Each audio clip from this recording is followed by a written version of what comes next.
ఓమస్మద్గురుభ్యో నమ.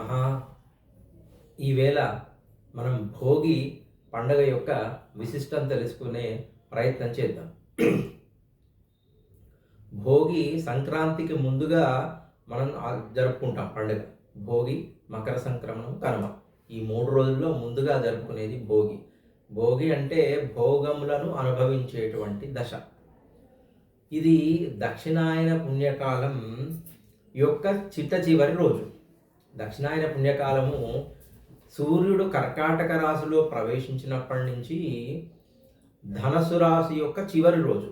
రేపటి నుంచి సంక్రాంతిలో మకర సంక్రమణం అయ్యి సూర్యుడు ధనస్సు రాశి వదిలిపెట్టి మకర రాశిలోకి పోతాడు. దాన్ని ఉత్తరాయణ పుణ్యకాలం అంటారు. అయితే ఈ దక్షిణాయన పుణ్యకాలం యొక్క ఆఖరి చివరి రోజునే భోగి అంటారు.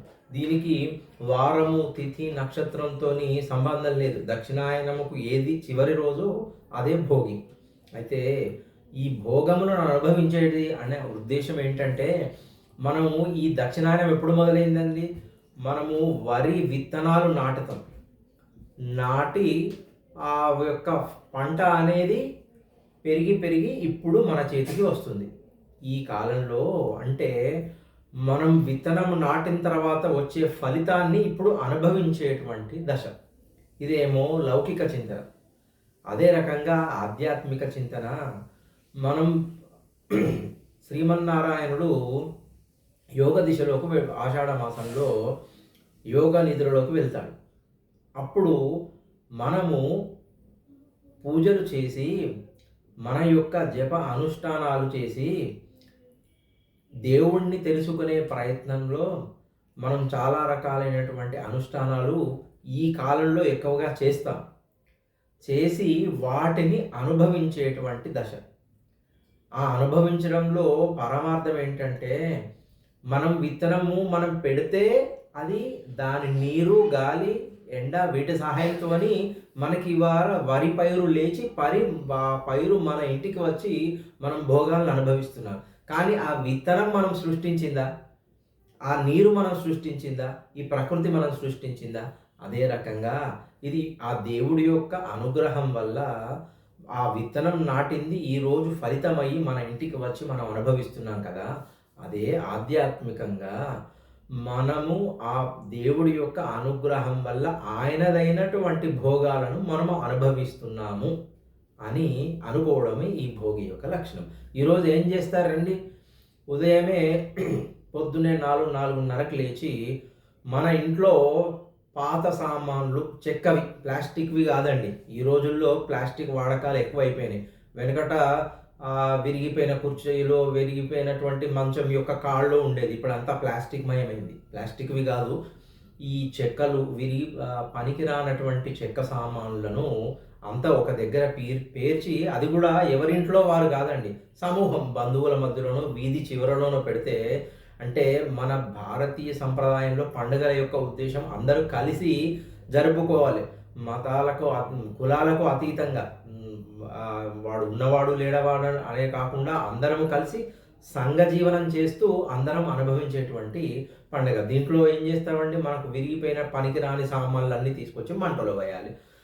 దీని ఉద్దేశం ఏంటంటే, మనకు రోజు రోజుకు ఇది పరివర్తన, ఈ ప్రకృతి అంతా పరివర్తన, మార్పు చెందుతూ ఉంటుంది కదండి.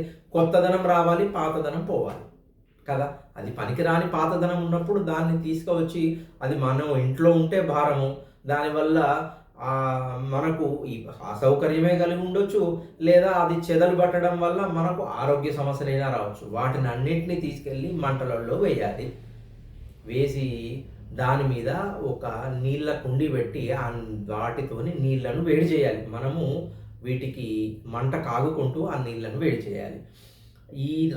ఎప్పుడైతే మనం స్నానం చేసే ముందు మనం శరీరానికి బాగా నువ్వుల నూనెతోని అభ్యంగనం, అంటే నలుగు పెట్టాలండి. ఎందుకంటే ఇది చలికాలంలో శరీరము చాలా చలి యొక్క తీవ్రత వల్ల శరీరం పైన ఉన్నటువంటి రంధ్రాలు దగ్గరికి కుంచుకొని పోయి ఆయిల్ రావాలి. ఆయిల్ అనేటిది చర్మం పైన రావాలి. రాకుండా డ్రై అయిపోతుంది స్కిన్. డ్రై అయిపోవడం వల్ల మనం ఏం చేయాలి?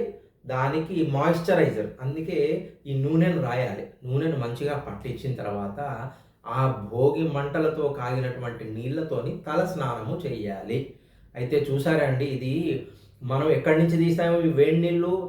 చెత్త నుంచి, అంటే పనికి రానటువంటి వస్తువుల నుంచి మళ్ళీ మనం పనికొచ్చేటట్టు వాటి ద్వారా శక్తిని ఈ రకంగా మార్చి వేడి నీళ్ళతోని స్నానం చేస్తున్నాం. అయితే ఇది లౌకికంగా మన శరీర ఆరోగ్యం కొరకు.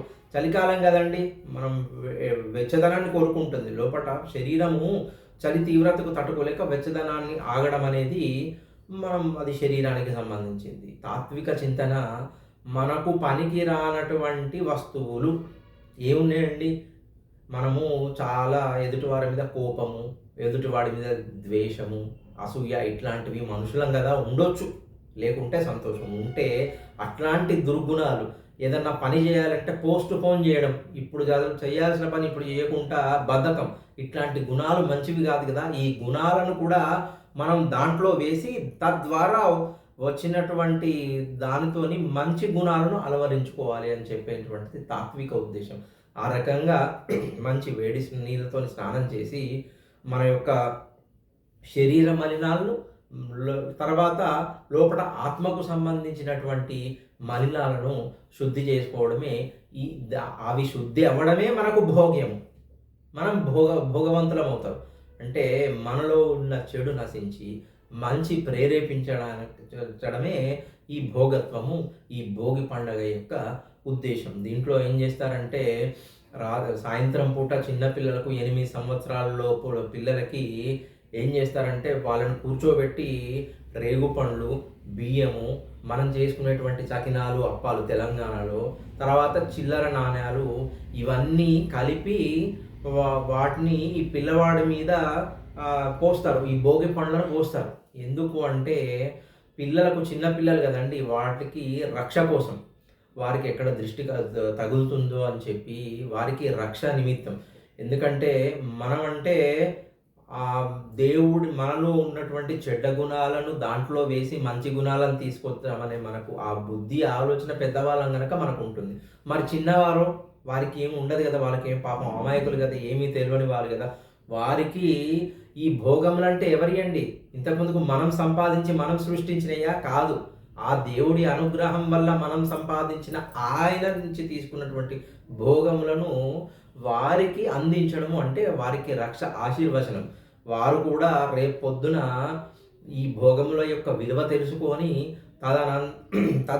తదనుగుణంగా వారు క్రమక్రమంగా మంచి చదువులు, ఉద్యోగ వ్యాపారాలు సంపాదించాలని చెప్పి ఆశీర్వదిస్తూ వాళ్ళకు రక్ష నిమిత్తం వాళ్ళలో యొక్క చెడ్డ గుణాలను వాళ్ళు తీసుకోలేరు కదా. పిల్లలకు చెడ్డ గుణాలే ఉండవు, వారు తీసుకోలేరు. కాబట్టి మనం వారికి మంచిని, ఈ దృష్టిని తీసేటట్టు రక్ష నిమిత్తము భోగి పండ్లను వాళ్ళకు పోస్తారు.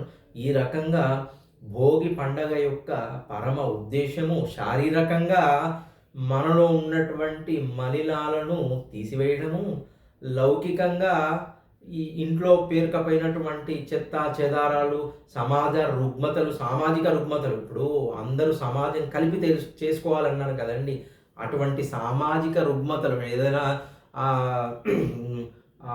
అంతరాల మధ్యన భేదం ఉన్నా కూడా వాళ్ళందరూ కలిసి పండగ చేసుకొని వారి యొక్క చెడు లక్షణాలను దాంట్లో వేసి మంచి లక్షణాలను, అది యొక్క పరమాత్మ దేవుడి యొక్క అనుగ్రహం వల్ల మంచి లక్షణాలను మనం పొంది ఈ భోగ్యత్వాన్ని మనము ఆనందించడమే ఈ భోగి పండగ యొక్క విశేషం. ఈ శ్రీ వైష్ణవ ఆలయాల్లో ముఖ్యంగా ధనుర్మాసోత్సవం జరుపుకొని గోదాదేవి 30 పాసురాలు పాడిందండి, పాటలు. ఆ పాడిన తర్వాత రంగనాథస్వామి గోదా అమ్మవారిని స్వీకరించడం, వారిద్దరి గోదా రంగనాథుల యొక్క కళ్యాణమే భోగముగా శ్రీ వైష్ణవ దేవాలయాల్లో గోదా కళ్యాణాన్ని జరిపించి ఈ రకంగా భోగిని మనం జరుపుకుంటాం.